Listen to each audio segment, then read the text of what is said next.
আসসালামু আলাইকুম। সকলে কেমন আছেন? আশা করি আল্লাহর রহমতে ভালো আছেন। আপনারা কি বর্তমানে বাংলাদেশে চলাফেরার ক্ষেত্রে নিজেকে সেফ মনে করতেছেন? যেভাবে চুরি, ডাকাতি, ছিনতাই শুরু হয়েছে, কি সেফ থাকবেন?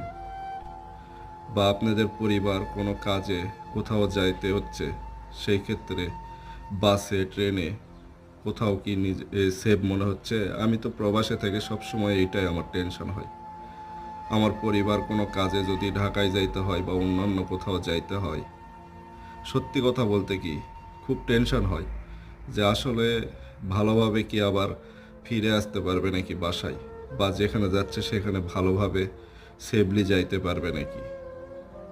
যেভাবে চুরি, ছিনতাই, ডাকাতি শুরু হয়ে গেছে, আসলে আইন শৃঙ্খলা বাহিনী এগুলো কি করতেছে কিছু বোঝা যাচ্ছে না।